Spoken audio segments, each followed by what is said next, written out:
el podcast de Juan Gómez Bada, una producción de Intelivoz.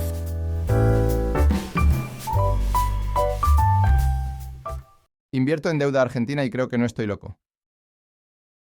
Por Juan Gómez Bada. El corralito de 2001 en Argentina me pilló en la universidad. No es fácil olvidar aquella situación en la que a los argentinos se les limitó la posibilidad de sacar dinero del banco por encima de los $250 o pesos semanales. Tengo grabadas dos enseñanzas de aquel momento.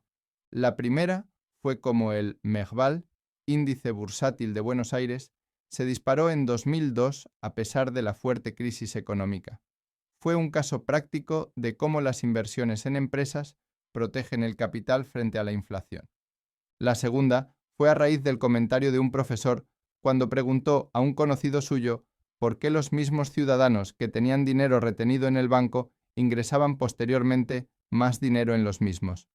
No podía entender cómo volvían a confiar en un sistema financiero que todavía bloqueaba parte de su capital, ante el riesgo evidente de que se lo bloqueasen también. El nuevo dinero, ingresado con posterioridad, era libre para ser rescatado y los bancos lo retribuían con elevados tipos de interés. La respuesta que le dieron y que nos trasladó a sus alumnos es tan gráfica como sorprendente, porque la codicia de los ciudadanos supera a su memoria. Aquel episodio, junto con la expropiación de YPF a Repsol una década después, me dejó grabado algo a fuego. No te fíes de los gobernantes de Argentina.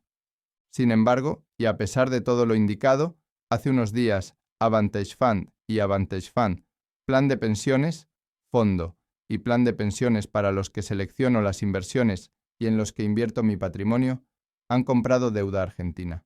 ¿Por qué? ¿Supera ahora mi codicia a mi memoria? Entiendo que no. Pero debo explicar los motivos de esta decisión. El gobierno de Milei ha realizado un ajuste fiscal de tal magnitud que ha conseguido superávit fiscal primario en todos y cada uno de sus 10 primeros meses de mandato y acumula un superávit después del pago de intereses del 0,5% del PIB.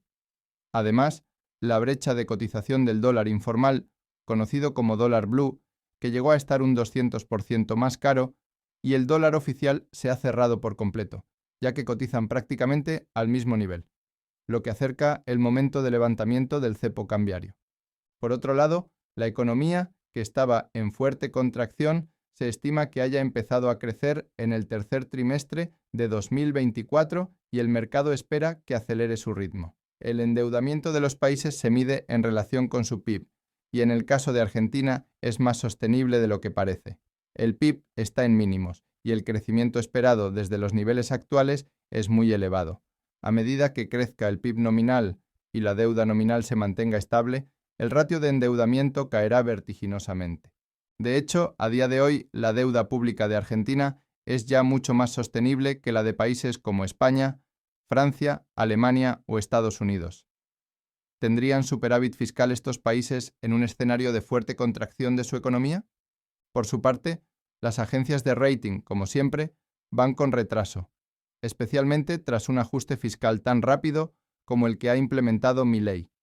Argentina no necesita pagar la deuda, solamente refinanciarla sin aumentarla para que el rating pase de CCC a AAA en muy pocos años. A medida que se incremente su PIB y su ratio de endeudamiento se convierta en una fracción del actual. La producción crecerá muy rápidamente, porque parte de un nivel muy bajo y porque las reformas implementadas han disparado la confianza en el país.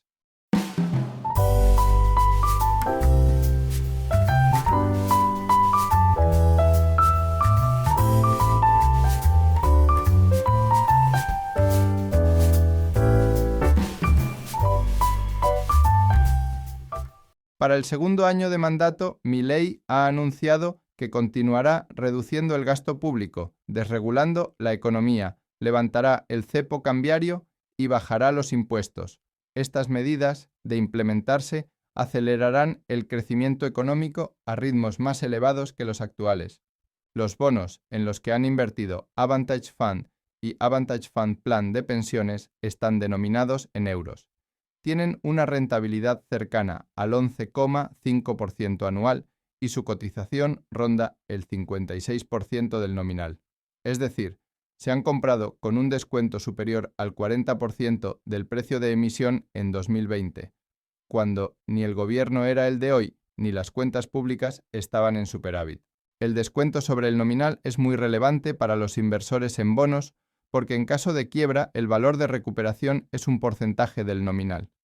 Por ejemplo, si se acordase una quita similar a la que sufrieron los acreedores de Grecia en 2012 del 20 al 30%, seguiríamos obteniendo beneficio porque el descuento al que se han comprado los bonos es superior. Analicemos otro escenario que podría preocupar. En un potencial cambio de gobierno en Argentina, el nuevo gobierno no tendría que impagar la deuda. Seguramente revertiría alguna de las políticas sociales de Milei, pero recibiría en herencia unas cuentas saneadas y un punto de partida mucho mejor que cualquiera de los gobiernos que han llegado al poder en ese país en los últimos 50 años. Es decir, la situación fiscal seguiría alejada de la quiebra como mínimo un lustro y probablemente la economía crecería fuertemente también, aunque por motivos diferentes, por mayor gasto público en lugar de por más desregulación y libertad económica. El escenario que más me ha preocupado en el análisis previo a la inversión es uno poco habitual. Se trata de la posibilidad de que Milei pudiera decidir voluntariamente impagar la deuda aunque tenga la confianza del mercado para refinanciarla. Este riesgo no aplicaría en el caso de que gobernase un líder de cualquier partido político representado en el Parlamento español. Ninguno de esos líderes tendría ni el conocimiento económico ni las ganas para enfrentarse voluntariamente a ese problema. Sin embargo, Milei es diferente. Tiene conocimientos avanzados de macroeconomía y va directo a los problemas. Por ello, en una situación de superávit público y un desprecio absoluto por el Estado, como él mismo indica, podría estar tentado a impagar la deuda voluntariamente. La parte buena es que Milei es absolutamente consciente de que ese escenario sería mucho peor para Argentina y para él. En primer lugar, el sector privado argentino recibiría menos financiación exterior y a un tipo de interés mucho más elevado. La financiación barata y abundante es imprescindible para permitir el desarrollo económico que persigue Milei.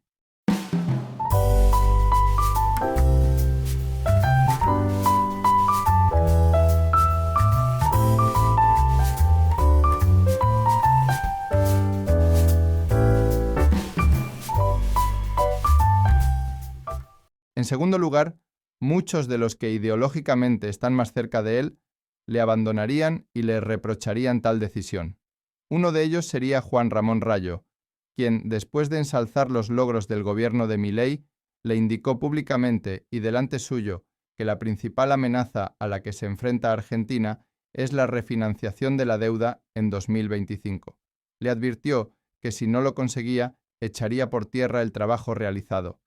En tercer lugar, está en juego la propia credibilidad de Milei de cara a las próximas elecciones de 2025, en las que pretende ganar representatividad en la Cámara de Diputados y en el Senado para poder seguir realizando reformas estructurales.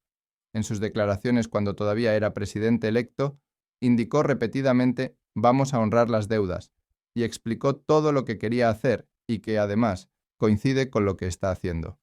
Es precisamente el cumplimiento de su palabra lo que le permite mantener e incrementar su popularidad ante el electorado. En cuarto lugar, es perfectamente consciente de que un impago obligaría a sus acreedores a acudir a los tribunales internacionales y que acabaría perdiendo Argentina, como ha perdido en casos pasados, obligándole a devolver la deuda más intereses. En definitiva, Milei es conocedor de que ese supuesto atajo sería un suicidio para él, para la economía argentina y para la agenda de reformas que quiere para su país. Por lo tanto, las probabilidades de que elija seguir ese camino son muy bajas. Algún oyente se preguntará por qué no he invertido antes en deuda argentina. Es cierto que si hubiera invertido cuando Milei asumió el cargo de presidente, habría podido obtener un mayor descuento en el precio de los bonos y una rentabilidad superior. No obstante, hace un año no podía dar por hecho que Milei consiguiera implementar las reformas que ha conseguido teniendo tan pocos representantes en las cámaras. Tampoco podía dar por sentado que fuera a conseguir un superávit fiscal tan rápido y contundente como el que ha logrado, y tampoco podía descartar que la confianza en la economía no se viniera abajo durante el ajuste y eso provocara una revuelta social. Es ahora, cuando todo esto se ha conseguido, que la economía está creciendo y todavía los bonos ofrecen una rentabilidad elevada, cuando se puede invertir con un riesgo mucho más reducido. Pongo un ejemplo de otro bono que también he analizado, pero en el que he concluido que no puedo invertir. Se trata de los bonos de Antolín, una compañía burgalesa fabricante de componentes de automóvil. Esta compañía era, hace décadas, cuando no se podía tocar la deuda argentina ni con un palo, una gran empresa con un gran futuro. A día de hoy, su situación es muy delicada, tanto por sus problemas particulares como por la crisis a la que se enfrenta su sector. Antolín debe implementar una fuerte reestructuración para poder salir adelante. Está cerrando fábricas, vendiendo negocios rentables y haciendo operaciones de venta y alquiler de inmuebles, sale and lease back, que no haría si no fuera porque su situación es crítica. Actualmente, sus bonos pagan cerca de un 14% anual, pero su probabilidad de quiebra es de un orden muy superior al de la deuda argentina. Ojalá se tomen en serio la reestructuración que tienen por delante, consigan reducir mucho más los costes que los ingresos y puedan volver a generar beneficios sostenibles. En ese caso, me encantaría poder invertir en esos mismos bonos cuando suban y paguen solo el 9%, si el problema está ya superado. Con este ejemplo muestro que, a menudo, como inversores de deuda, es preferible esperar a que las soluciones se implementen y empiecen a funcionar antes de invertir. Una vez que esto ocurre, es conveniente tomar la decisión de inversión rápidamente, antes de que el mercado ajuste los precios por completo. De esta manera se puede conseguir una elevada rentabilidad con un riesgo bajo. Termino este podcast destacando que las situaciones cambian y que los prejuicios que tenemos sobre determinadas inversiones pueden jugarnos malas pasadas. Lo importante es analizar objetivamente cada situación, ceñirse a lo que de verdad está ocurriendo y valorar las consecuencias que esos hechos tendrán en el futuro.